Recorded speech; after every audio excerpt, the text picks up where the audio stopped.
হযরত আনাস রাদিয়াল্লাহু থেকে বর্ণিত, হুজুর পাক সাল্লাল্লাহু আলাইহি ওয়াসাল্লাম বলেন, আমি কি তোমাদেরকে জান্নাতি রমণী সম্পর্কে অবগত করব না? আমরা এর উত্তরে বললাম, অবশ্যই ইয়া রাসূলুল্লাহ, বলুন। হুজুর পাক সাল্লাল্লাহু আলাইহি ওয়াসাল্লাম বললেন, স্বামী প্রেমিক অধিক পরিমাণে সন্তান জন্মদানকারিণী মহিলা যখন সে গোমরা হয় বা তাকে ভালো মন্দ কিছু বলে, কষ্ট দেওয়া হয় অথবা স্বামী তার উপর রাগান্বিত হয়, তখন ওই মহিলা স্বামীকে হাসি খুশি ও প্রফুল্ল করার জন্য বলে যে, আমার হাত আপনার হাতে রাখলাম, আমি ততক্ষণে শয্যা গ্রহণ করব না যতক্ষণে আপনি খুশি ও আনন্দিত না হন। এই হাদিসে জান্নাতি রমণীদের গুণাবলী বর্ণনা করা হয়েছে। ওই সকল মহিলারা জান্নাতে গমন করবে। মহিলাকে ওয়াদুদ গুণে গুণান্বিত হতে হবে। খুব বেশি স্বামী আসক্ত, স্বামী ভক্ত ও স্বামী প্রেমিক নারীগণ হলেন ওয়াদুদ গুণের অধিকারিণী রমণী। স্বামীর সামান্য অসন্তুষ্টে যাদের সুখ শান্তি নিঃশেষ হয়ে যায়, যাদের মহাব্বত ও ভালোবাসার কেন্দ্রবিন্দু হল স্বামী, স্বামীর সাথেই তাদের নিবিড় ভালোবাসার বন্ধন। স্বামীকে অসন্তুষ্ট করে তারা এক মুহূর্ত কোথাও নির্বিঘ্নে থাকতে পারে না। অন্তত স্বামী প্রেমিক হওয়াতে যে ফায়দা রয়েছে তা হলো ওই স্বামী কখনো অন্য পর নারীর প্রতি আসক্ত হয় না, তার চিন্তা চেতনা অন্য কারো প্রতি ধাবিত হয় না, তার অন্তরে অন্য কারো প্রতি স্থান জন্ম নেয় না। হযরত আবু উমামা রাদিয়াল্লাহু থেকে বর্ণিত, হুজুর সাল্লাল্লাহু আলাইহি ওয়াসাল্লাম বলেন, হে নারী জাতি, স্মরণ রেখো, তোমাদের মধ্যে নেক নারীগণ নেক পুরুষগণের পূর্বে জান্নাতে প্রবেশ করবে। অতঃপর যখন তাদের স্বামীগণ আগমন করবে, তখন তাদেরকে গোসল করিয়ে সুগন্ধি লাগিয়ে লাল ও হলুদ শাওয়ারিতে করে তাদের স্বামীদের সামনে সমর্পণ করা হবে। আর তাদের সাথে থাকবে বিক্ষিপ্ত মণিমুক্তার ন্যায় চির কিশোর কিশোরীগণ।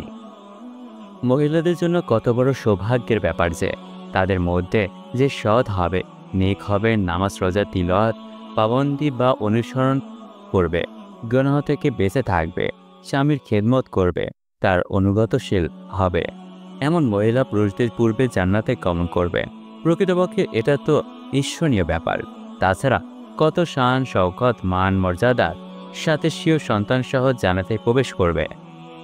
সুতরাং প্রিয় মা বোনেরা, আজ দুনিয়ার নেক সৎভাবে জীবনযাপন করে কাল কিয়ামতের দিন পুরুষদের পূর্বেই জান্নাতে যাওয়ার প্রস্তুতি গ্রহণ করুন।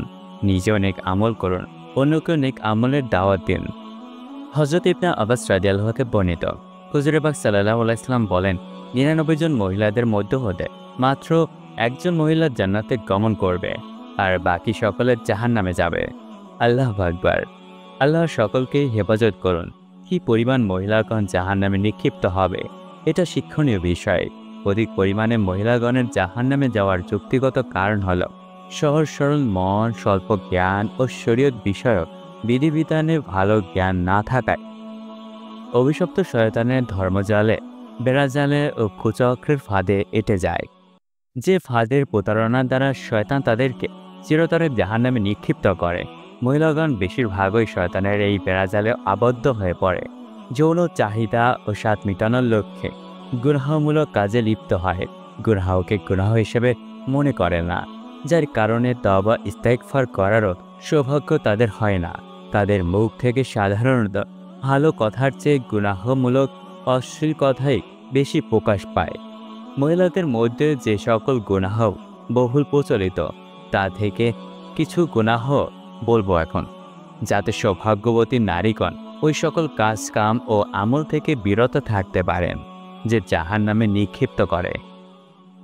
মাজারে যাওয়া আসা এবং ওখানের ভ্রান্ত কর্মকাণ্ডে লিপ্ত হওয়া, মাজারে গিয়ে ওখানের ভণ্ড পীর মুর্শিদদের নিকট নিজের মনের আশা আকাঙ্ক্ষা উদ্দেশ্য ব্যক্ত করে তা পূরণ করতে চাওয়া, এই দুটো শুধু গুনাহের কাজই নয়, বরং মহান আল্লাহর সাথে শিরক করা। ভাগ্য গণনা করো না। জ্যোতিষবিদের নিকট গিয়ে ভাগ্য নির্ণয় করা যে পরিবার বা বাসায় কোনো সুখ শান্তি ও বরকত হয় না।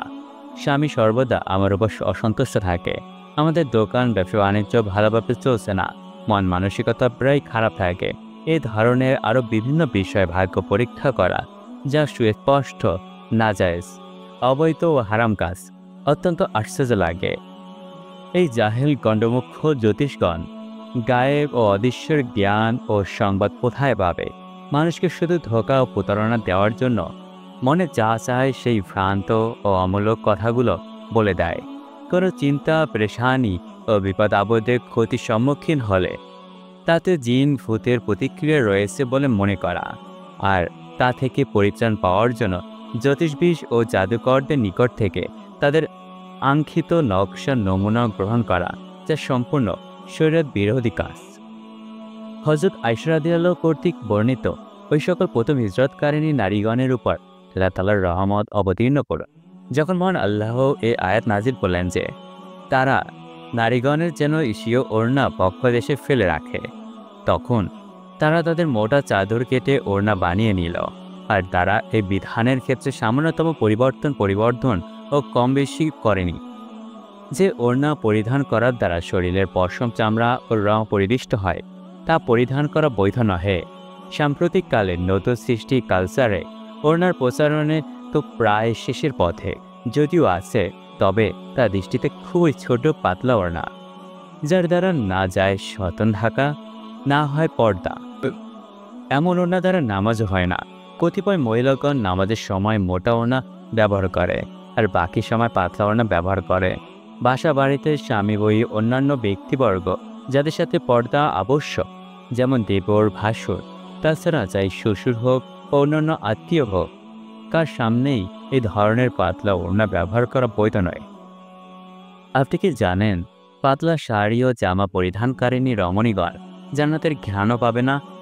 হযরত আবু হুরায়রা রাদিয়াল্লাহু কর্তৃক বর্ণিত, হুজুর পাক সাল্লাল্লাহু আলাইহি ওয়াসাল্লাম বলেন, জাহান্নামের দুটি সম্প্রদায়ক আমি এখন পর্যন্ত অবলোকন করিনি, কেননা ওই যুগে তাদের আত্মপ্রকাশ হয়েছিল না। একটি সম্প্রদায় হলো যাদের কাছে গরুর লেজের ন্যায় চাবুক থাকবে, যারা দ্বারা মানুষকে অন্যায়ভাবে প্রহার করবে। দ্বিতীয় সম্প্রদায়টি মহিলাদের ওই দল হবে, যারা প্রকাশ্যে কাপড় পরিধান করবে বটে, কিন্তু তাদেরকে উলঙ্গদের ন্যায় দেখাবে। তারা পুরুষদেরকে নিজেদের প্রতি আকৃষ্টকারিণী হবে এবং তারাও পুরুষদের প্রতি আকৃষ্ট হবে। মাথার কেশরাশি পিছন দেখে একত্রিত করে ফ্যাশনস্বরূপ উপরে উঠিয়ে রাখবে। এ সকল নারীগণ জান্নাতে তো গমন করতে পারবেই না, এমনকি জান্নাতের ঘ্রাণও পাবে না, অথচ জান্নাতের সুঘ্রাণ এত অর্থাৎ 500 বছরের দূরত্ব হতেও উপলব্ধি করা যাবে। আল্লাহ আল্লাহ, কত বড় ধমকি ও সতর্কবাণী, কত বড় ভয়ভীতি ও শাস্তির কথা যে পাতলা পোশাক পরিচ্ছন্ন পরিধানের কারণে বেহায়া মহিলাগণ জান্নাতের ঘ্রাণও পাবে না। প্রিয় মা বোনেরা, আল্লাহর প্রতি ভয় ভীতি রেখে স্বীয় জীবনের পরিচালনা করে নিজের উপর রহম করুন।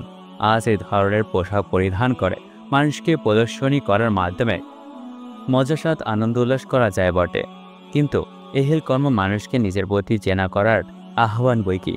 আজকের এই সামান্য আনন্দ উল্লাস আর ক্ষমত কর্তৃক ও এনজয় আপনাদেরকে শুধু জান্নাত থেকে নয়, বরং জান্নাতের সুঘ্রাণ থেকেও বঞ্চিত করছে।